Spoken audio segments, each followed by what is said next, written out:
Hello friends, welcome back. स्वागत है आपका इकोनॉमी के इंपॉर्टेंट टॉपिक कि किस तरीके से इंडिया की जो पॉवर्टी लाइन है डिफाइन हुई है, कौन कौन सी इंपॉर्टेंट कमिटीज हैं, इंडिया में गरीबी का क्या डिफरेंट लेवल्स बेसिकली रहा है अलग अलग पीरियड में, साथ ही साथ लेटेस्ट ट्रेंड्स क्या बताते हैं इंडिया की पॉवर्टी के बारे में, इंडिया की गरीबी के बारे में। इस इंफॉर्मेशन को आप ऑब्जेक्टिव टाइप क्वेश्चंस हो, प्री हो, चाहे मेंस हो, एथिक्स हो, ऐसे राइटिंग हो या बेसिकली इंटरव्यू, इस इंफॉर्मेशन को आप उस सभी चीजों में यूज कर सकते हैं। दोस्तों, सबसे पहले टॉपिक न्यूज में क्यों बना रहा, इलेक्शन का माहौल है, डिफरेंट पॉलिटिकल पार्टीज पॉवर्टी को लेके या गरीबी को लेके या उसके लेटेस्ट ट्रेंड को लेके एक दूसरे को लगातार निशाना बनाते रही हैं। और जैसे हमारी पॉलिटिक्स है, कंपैरेटिव पॉलिटिक्स है, हर पार्टी कोशिश कर रही है यह दिखाने की कि उनके टाइम पे जो पॉवर्टी रेशियो था या पॉवर्टी थी या गरीबी थी या पॉवर्टी लाइन थी या नंबर ऑफ पीपल जो बेसिकली बिलो पॉवर्टी लाइन थे, गरीबी रेखा से नीचे थे, उनकी पोजीशन कहीं बेटर थी कंपेयर टू उनके पॉलिटिकल राइवल्स। तो आइए सबसे पहले तो यह समझें कि पॉवर्टी एक्चुअली है क्या, कब इसको पहली बार इंडिया में डिफाइन करने की कोशिश की गई। 2009 जो रिपोर्ट रही जिसके चेयरमैन रहे लेट प्रोफेसर सुरेश तेंदुलकर, जिनको इनकी डेफिनेशन के बाद तेंदुलकर पॉवर्टी लाइन भी कहा जाने लगा। उन्होंने कहा कि फंडामेंटली अगर हम पॉवर्टी के कॉन्सेप्ट को देखें तो ये जो सोशली परसीव्ड डेप्रिवेशन है किसी का भी जो बेसिक ह्यूमन नीड्स हैं उनके मुकाबले। इसका मतलब कि जो बेसिक ह्यूमन नीड्स हैं वो हो सकता है फूड आइटम्स की, वो हो सकता है हाउसिंग की हो, वो हो सकता है एजुकेशन की हो सकता है वो हेल्थ की हो, एटसेट्रा एटसेट्रा।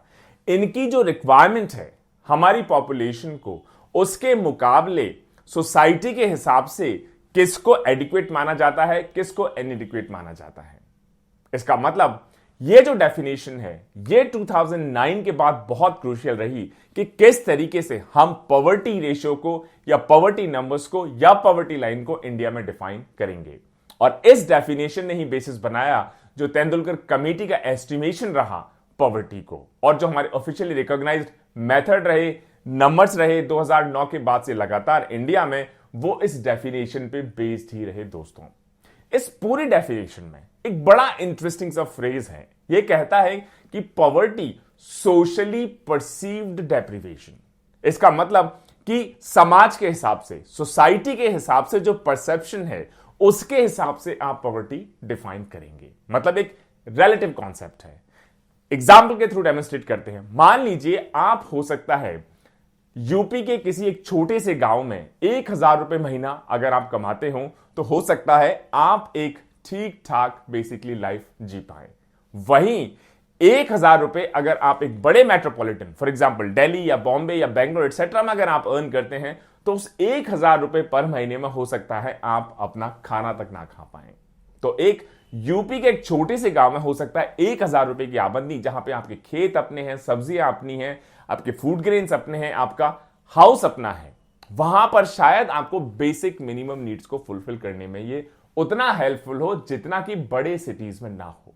तो हो सकता है इस छोटे से गांव में आपको शायद इतने पुअर के रूप में ना देखा जाए, वहीं अगर आप इसी लेवल ऑफ अर्निंग को बड़े सिटीज में कंपेयर करेंगे तो जो सोशल परसेप्शन होगा वो बेसिकली चेंज हो जाएगा। आपको बहुत गरीब माना जाएगा क्योंकि आप फूड अफोर्ड नहीं कर पाएंगे, आप हाउसिंग अफोर्ड नहीं कर पाएंगे, आप एजुकेशन अफोर्ड नहीं कर पाएंगे, आप हेल्थ अफोर्ड नहीं कर पाएंगे। तो एक रिलेटिव कॉन्सेप्ट है। और क्योंकि जो हमारी इनकम है या वेल्थ लेवल्स हैं किसी भी सोसाइटी में हमेशा चेंज होती है, सभी लोगों को सेम लेवल ऑफ इनकम नहीं होता, सेम लेवल ऑफ वेल्थ नहीं होता, इस वजह से पॉवर्टी भी हर सोसाइटी में चेंज होती रहेगी, डिफरेंट इंडिविजुअल्स में, डिफरेंट ग्रुप्स में, डिफरेंट हाउस होल्ड्स में, और टाइम के साथ भी ये वेरी बेसिकली करती रहेगी। इसका मतलब ये टिपिकली एक स्टेट को रेफर करता है जहां पे कोई भी इंडिविजुअल अगर उसकी जो मोस्ट बेसिक जरूरत है, नीड्स हैं, जैसे मान लीजिए मिनिमम अमाउंट ऑफ फूड या minimum amount of place to live, ये अगर फुलफिल ना कर पाए तो ऐसे लोगों को पॉवर्टी लाइन के नीचे कहा जाता है। अब ये हमको अपने नेक्स्ट क्वेश्चन पे ले जाता है कि अगर पॉवर्टी ही हो गई कि बेसिकली रिलेटिव सोशल परसेप्शन क्या है कि बेसिक ह्यूमन नीड्स मीट हो पा रही या नहीं हो पा रही, तो पॉवर्टी लाइन क्या होती है। पॉलिसी मेकिंग के हिसाब से पॉवर्टी लाइन टिपिकली उस लेवल ऑफ इनकम या एक्सपेंडिचर को बेसिकली डिफाइन करता है कि अगर आप उसके नीचे अर्न कर रहे हैं, उससे कम अर्न कर रहे हैं, उससे कम बेसिकली स्पेंड कर रहे हैं, खर्च कर रहे हैं, तो उसको रीजनेबल तरीके से यह कहा जा सकता है कि बाकी जो नॉर्मल जनरल इनकम लेवल्स हैं सोसाइटी के, या general basically level of society है, उससे आप पुअर हैं। और ये इंफॉर्मेशन जो हमारी पॉलिसी मेकिंग है उसमें यूटिलाइज की जाती है, क्योंकि जब तक हमें यह नहीं पता चलेगा कि कौन कौन से सेक्शंस, कितने नंबर, कितने परसेंटेज हमारे पॉवर्टी लाइन से बेसिकली नीचे रिसाइड कर रहे हैं, तब तक आप उनका स्टैंडर्ड ऑफ लिविंग हाई या बेटर या इंप्रूव करने के लिए प्रॉपर पॉलिसीज को ना ही बना पाएंगे, ना ही टारगेटेड तरीके से इंप्लीमेंट कर पाएंगे। इसका मतलब पॉवर्टी लाइन पॉलिसीज को डिजाइन करने के लिए बहुत इंपॉर्टेंट है। और पॉलिसीज को डिजाइन करने के लिए, क्योंकि पॉवर्टी लाइन इंपॉर्टेंट है, पॉवर्टी लाइन को डिफाइन करने के लिए हमें सबसे पहले यह देखना होगा कि किस टारगेट ग्रुप के लिए हम पॉवर्टी लाइन को डिफाइन करने की कोशिश कर रहे हैं, और उस टारगेट ग्रुप की क्या लेवल ऑफ अर्निंग है, क्या लेवल ऑफ वेल्थ है। पॉलिसी मेकर्स जनरली इंटरेस्टेड होते हैं कि जो हमारी टोटल पॉपुलेशन है उसका कितना परसेंटेज रिलेटिवली पुअर है बाकी के बेसिकली कंपैरिजन में। मान लीजिए 20% अगर हमारी पॉवर्टी रेशियो निकल कर आता है पूरे पॉपुलेशन का, तो हम कह सकते हैं कि 20% जो पॉपुलेशन है ये बाकी जनरल सोसाइटी के मुकाबले उतना अर्न नहीं कर पा रही है, उतना एक्सपेंड ये बेसिकली नहीं कर पा रही है, खर्च नहीं कर पा रही है अपनी बेसिक नीड्स पे।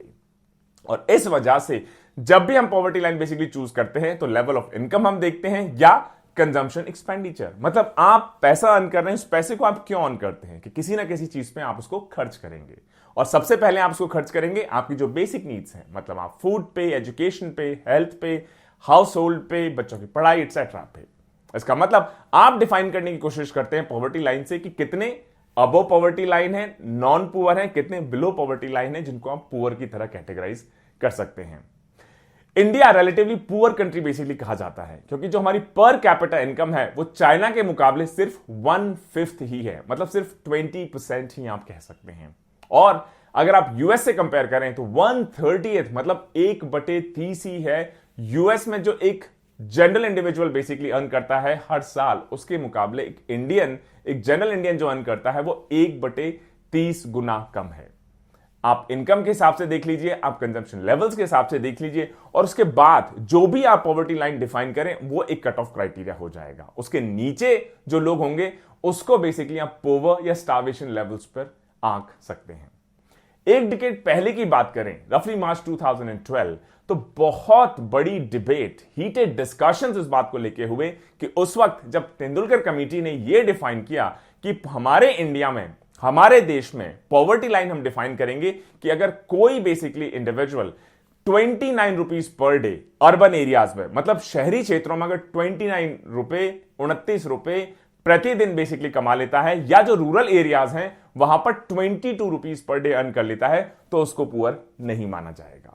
कई लोगों ने यह भी कहा कि एक्चुअली तेंदुलकर कमेटी की ये जो रेकमेंडेशंस हैं या डेफिनेशन है 29 रुपीज पर डे, क्या होता है, आप इससे पानी तक नहीं पी पाएंगे शायद सिटीज के अंदर। खाना, रहना, एजुकेशन, हेल्थ, ये तो बात की बात है। तो बहुत लोगों ने इसको क्रिटिसाइज किया, लेकिन बड़ी इंटरेस्टिंग बात यह भी है कि तेंदुलकर कमेटी की 2012 की डेफिनेशन से पहले इंडिया की जो पॉवर्टी लाइन डिफाइन हुई थी वो 12 रुपीज थी रूरल एरियाज के लिए और 17 रुपीज थी अर्बन एरियाज के लिए। तो आप सोच सकते हैं इसका मतलब तेंदुलकर कमेटी ने उसको और ज्यादा बढ़ाया कि 12 रुपए रूरल एरियाज में और 17 रुपीज अर्बन एरियाज में इनफ नहीं है। अर्बन एरियाज के लिए 29 रुपीज पर डे और रूरल एरियाज के लिए 22 रुपीज बेसिकली पर डे। साथ ही साथ कई एकेडमिक्स ने यह भी कहा कि एक्चुअली ये जो नंबर्स हैं ये फ्लॉड नंबर्स हैं। ये नंबर्स इसलिए फ्लॉड नंबर्स हैं क्योंकि ये कई सारे बेसिकली अजम्पशंस अपने आप में पहले से लेकर रखते हैं। जैसे एक अजम्पशन ये है कि हमने एज्यूम किया कि जो एजुकेशन है, हेल्थ है, हाउसिंग है, ये शायद गवर्नमेंट ऑलरेडी प्रोवाइड करे। जब वो तीनों चीज आपको गवर्नमेंट प्रोवाइड कर देगी तो उसके अलावा आपको पर डे कितना चाहिए होगा अपनी बेसिक नीड्स को मीट करने का। देखिए इंडिया में सच्चाई ये है कि ये जो तीनों बेसिक नीड्स हमने डिफाइन की, ये ऑब्वियस सी बात है गवर्नमेंट शायद पूरी तरह अभी मीट आउट करने में केपेबल नहीं है। तो ये अजम्पशन कि गवर्नमेंट पूरी तरह इनको मीट आउट कर रही है, पूरी हमारी पॉपुलेशन को, उसके बाद हमको सिर्फ इतना छोटा अमाउंट चाहिए पर डे सर्वाइव करने के लिए, ये अजम्पशन ऑटोमेटिकली फ्लॉड है। पॉवर्टी लाइन किस तरीके से चूज करनी चाहिए? अच्छा, सबसे पहले पर्पस क्या है, पॉवर्टी लाइन हम क्यों चूज करते हैं? पहला तो जो हमारी पॉलिसीज हैं उनको एक्यूरेटली डिजाइन करने के लिए, जैसे एक एग्जांपल के थ्रू समझने की कोशिश करते हैं। मान लीजिए 5 लोग हैं एक इकोनॉमी में, A B C D and E, और जो टोटल जीडीपी है, इनकम है पूरे कंट्री की, मान लीजिए 100 रुपीज है।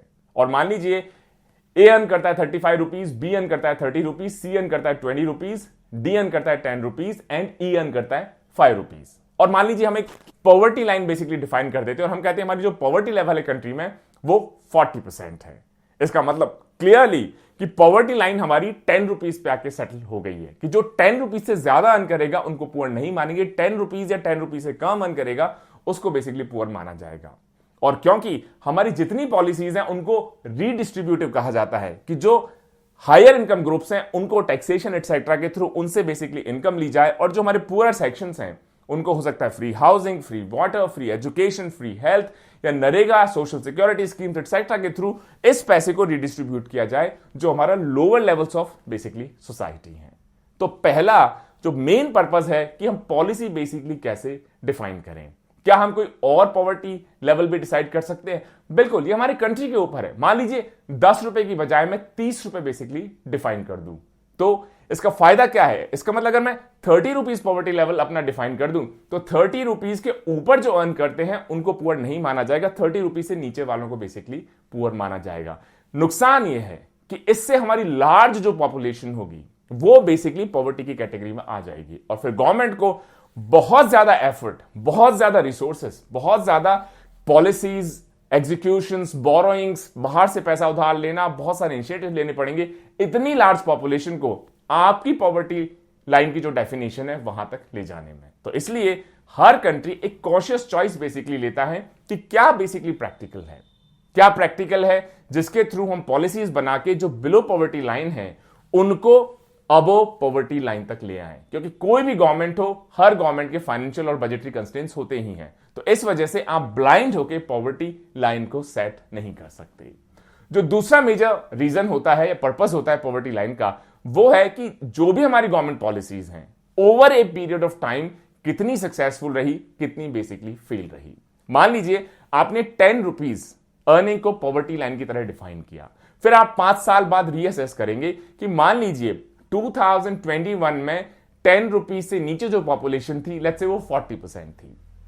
डिफरेंट हमने पॉलिसीज डिफाइन की, इकोनॉमी को बेटर बनाया, इंप्लॉयमेंट अपॉर्चुनिटीज अच्छी की, एजुकेशन बढ़ाया, हेल्थ फैसिलिटीज बढ़ाई, इंफ्रास्ट्रक्चर को बेसिकली बेटर किया, और 2026 आफ्टर 5 इयर्स वो 40% नंबर बेसिकली अब कहां स्टैंड करता है? क्या वो 50% हो गया या बेसिकली घट के सिर्फ 20% रह गया? अगर 20% हो गया दैट्स गुड न्यूज। इसका मतलब हमारी जो पॉलिसीज हैं वो हमने प्रॉपर्ली डिजाइन की, उनको प्रॉपर्ली बेसिकली एग्जीक्यूट किया। लेकिन अगर ये मान लीजिए 40% से बढ़ के 50% हो गया, इसका मतलब इन 5 साल में जो हमारी पॉलिसीज रही, हमारा एग्जीक्यूशन रहा, हमारे प्लान्स रहे, वो टोटल फेलियर कहे जा सकते हैं कि पॉवर्टी कम होने की बजाय पॉवर्टी और बढ़ गई। तो पहला प्रॉपर पॉलिसी मेकिंग के लिए, और दूसरा कि हमारी जो पॉलिसीज हैं उनको बेसिकली असेस करने के लिए क्या वो सक्सेसफुल हैं या क्या फेलियर है। ये 2 इंपॉर्टेंट क्राइटेरिया होते हैं पॉवर्टी लाइन चुनने के। इंडिया की क्या स्टोरी रही in its fight against poverty? गरीबी के खिलाफ लड़ाई की इंडिया की क्या कहानी है दोस्तों? 2 तरीके से हम इंडिया के परफॉर्मेंस को देख सकते हैं। एक तो हम जो हेड काउंट रेशियो है पॉवर्टी का, मतलब परसेंटेज टर्म्स में बेसिकली देख सकते हैं कि परसेंटेज टर्म में इंडिया की पॉपुलेशन का कितना परसेंट बिलो पॉवर्टी लाइन रहा, उसकी क्या स्टोरी है। और दूसरा हम देख सकते हैं कि परसेंटेज नहीं देखेंगे, एब्सोल्यूट नंबर्स देखेंगे कि 20% से 10% आया, 5% आया, वो नहीं। हम देखेंगे कि पहले 30 करोड़ लोग पॉवर्टी लाइन से नीचे थे, आज 20 करोड़ हैं, फिर 10 करोड़ हो गए, 5 करोड़ हो गए। परसेंटेज चाहे उसका कुछ भी रहे।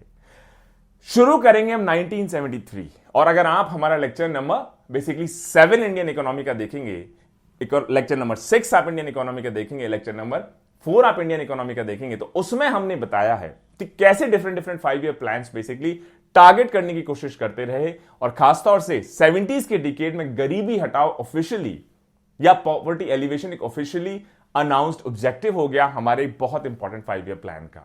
1973 से ही लगातार poverty levels as a percentage हम बहुत कमी देखते आ रहे हैं। जैसे 1973 में जो हमारी पॉवर्टी लाइन के बिलो पॉपुलेशन थी वो रफली 55% हुआ करती थी, और 2004 में वो घट के 28% हो गई।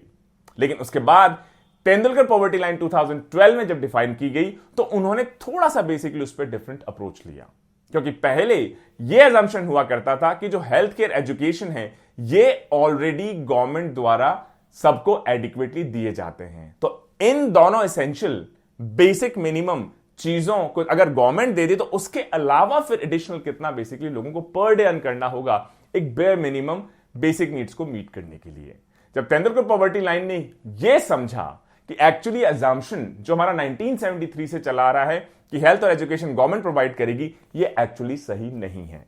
तो जो हमारे पुराने नंबर्स थे कि 17 रुपए अर्बन एरियाज में और 12 रुपए रूरल एरियाज में, इसको रिवाइज किया गया 22 बेसिकली रुपीस किया गया। अगर आप ये टेबल देखेंगे तो 1973 में रफली 50 बेसिकली 5%, वहीं 2019 में अगर आप देखेंगे तो 20.8%, मतलब आधे से भी ज्यादा हमने अपनी पॉवर्टी को घटा के कर दिया है। तो ये स्टोरी हो गई आपकी परसेंटेज के रूप में अगर आप देखेंगे टोटल पॉपुलेशन के। अब आप राइट साइड के कॉलम में देखिए जहां पे एब्सोल्यूट नंबर्स में है, तो 1973 में एब्सोल्यूट नंबर्स हैं रफली 321 मिलियन, मतलब रफली 32 करोड़ लोग। और आज की तारीख में 2019 में अगर आप देखेंगे तो वो परसेंटेज के टर्म्स में तो कम होते गए, लेकिन क्योंकि हमारी पॉपुलेशन बहुत तेजी से बढ़ती रही तो परसेंटेज कम हुआ, लेकिन टोटल नंबर ऑफ जो पुअर है वो आज एक्चुअली 1973 के मुकाबले बढ़ के 346 मिलियन, मतलब 34 करोड़ लोग आज भी ऐसा समझा जाता है कि पॉवर्टी लाइन से नीचे हैं। दोस्तों, तेंदुलकर कमेटी ने जब ये रियलिटी रियलाइज की कि हेल्थ केयर एजुकेशन गवर्नमेंट पूरी तरह प्रोवाइड नहीं कर रहे हैं, उन्होंने पॉवर्टी लाइन को रेज कर दिया। सच्चाई यह है कि आप चाहे पुरानी डेफिनेशन ले लें या नई डेफिनेशन ले लें, लेकिन पिछले 4 या 5 डिकेड्स में जो इंडिया में पॉवर्टी है उसमें काफी इंप्रूवमेंट हुआ। इनफैक्ट 2004-5 से लेकर 2011-12 का पीरियड देख लें, इन 7 साल में ये ऐसा स्पेक्टेकुलर फेज रहा इंडिया की हिस्ट्री में जिसने अपनी फास्टेस्ट जीडीपी ग्रोथ रेट्स को विटनेस किया। साथ ही साथ जो पॉवर्टी है वो रफली 15 परसेंटेज पॉइंट बेसिकली कम हो गई, मतलब 2004-5 में पॉवर्टी रफली 37% थी, वहीं 2011-12 में ये घटकर सिर्फ 22% हुई। जीडीपी ने बेटर ग्रोथ किया, बेटर इंप्लॉयमेंट अपॉर्चुनिटी हुई, गवर्नमेंट की पॉलिसीज रही, रीडिस्ट्रीब्यूटिव पॉलिसीज रही एंड ट्रिकल डाउन इफेक्ट रहा, डायरेक्ट इंटरवेंशन भी रहा नरेगा एक्सेट्रा के थ्रू। तो हम सिर्फ 7 साल में 15% अपनी पॉवर्टी लेवल्स को परसेंटेज की टर्म्स में घटा पाए। तेंदुलकर कमेटी ने जब हमारी पॉवर्टी लाइन को अपवर्ड बेसिकली स्विंग किया तो किसी भी तरीके से देख लीजिए, चाहे आप 29 रुपए की डेफिनेशन देख लीजिए, पुरानी 17 रुपए की डेफिनेशन देख लीजिए, सच्चाई यह है कि फास्टर इकोनॉमिक ग्रोथ का एक large population of the country ने बहुत फायदा उठाया। रिमार्केबल पीरियड 2004 से 2011। अब 2011-12 के बाद की स्टोरी कैसी दिखाई देती है? आज भी सच्चाई यह है कि इंडिया पॉसिबली दुनिया के सबसे ज्यादा पुअर पॉपुलेशन को बेसिकली हाउस करता है। इंडिया ने 2011 के बाद ऑफिशियली अपनी पॉवर्टी लाइन क्या होगी उस पर अभी तक कोई अपडेट नहीं किया है। जो पॉवर्टी लेवल्स हैं ये किस बेसिस पे डिफाइन होते होंगे, ये बेसिकली अपडेट होते हैं जो कंज्यूमर एक्सपेंडिचर सर्वे कैरी आउट किए जाते हैं। और कौन करता होगा ये? NSO, national statistical office. ये सर्वे लास्ट में 2017-18 में बेसिकली कैरी आउट किया गया था और उसमें जो प्रिलिमिनरी इंफॉर्मेशन आ रही थी उसके हिसाब से ऐसा लग रहा था कि शायद जो हमारा कंज्यूमर एक्सपेंडिचर है वो इस पीरियड में गिरता हुआ दिखाई देता है। इसका मतलब अगर कंज्यूमर एक्सपेंडिचर गिर रहा है मतलब इनकम लेवल्स भी गिर रहे होंगे, इसका मतलब पॉवर्टी थोड़ा बढ़ती हुई फिर से हमको दिखाई देती है।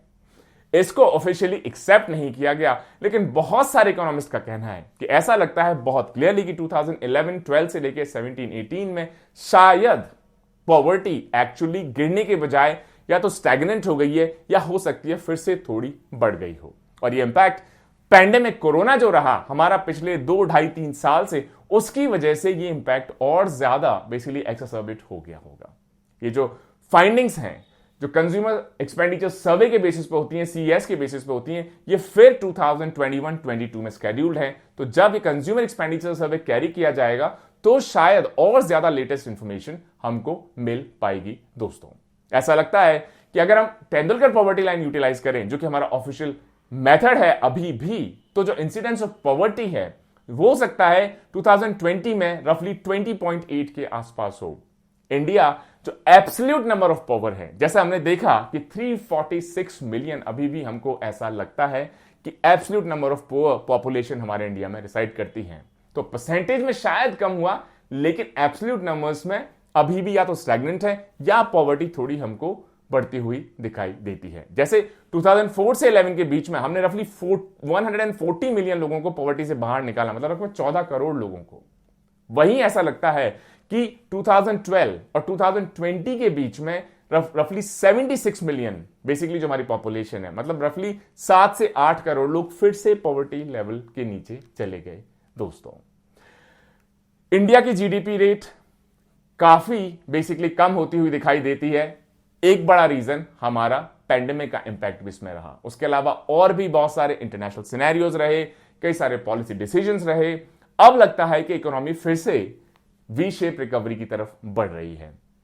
साथ ही साथ यह भी एक बड़ा इशू है इस पॉवर्टी के बढ़ने की वजह से, एक तो जीडीपी लगातार कम होती हुई दिखाई दे रही है, पर्टिकुलरली 2017 और 2020 के बीच में, और जो जॉबलेसनेस है मतलब अनएम्प्लॉयमेंट है, इसको लेकर भी गवर्नमेंट लगातार कोशिश कर रही है। लेकिन क्योंकि ग्लोबल सिनेरियो रिसेशन का बेसिकली देखा गया या स्लोअर रिकवरी का देखा गया पैंडेमिक इंपैक्ट की वजह से, इसमें अभी तक वो तेजी हम शायद नहीं ला पाए हैं। तो दोस्तों, अगर हम बेटर एम्प्लॉयमेंट अपॉर्चुनिटीज क्रिएट कर पाएंगे, बेटर वेजेस हम ऑफर कर पाएंगे, लोगों को रीडिस्ट्रीब्यूटिव जो मेजर्स है उनको बेसिकली ज्यादा इंपैक्टफुली हम इंप्लीमेंट करवा पाएंगे, साथ ही साथ नरेगा एटसेट्रा की जो स्कीम है जो हमारी रूरल हाउस होल्ड्स के लिए एक इंपॉर्टेंट सोर्स ऑफ इनकम है, उसको बेटर रोबस्ट तरीके से इंप्लीमेंट करवा पाएंगे। और जो बेसिक नीड्स हैं, चाहे हेल्थ हो, एजुकेशन हो, रोड हो, हाउसिंग हो, और कई सारे इनिशिएटिव्स लिए गए हैं जैसे प्रधानमंत्री आवास योजना या मुख्यमंत्री आवास योजना, जिससे उनकी बेसिक नीड्स को हम फुलफिल कर सकें, ताकि उनके लिए उनको अपना खुद का पैसा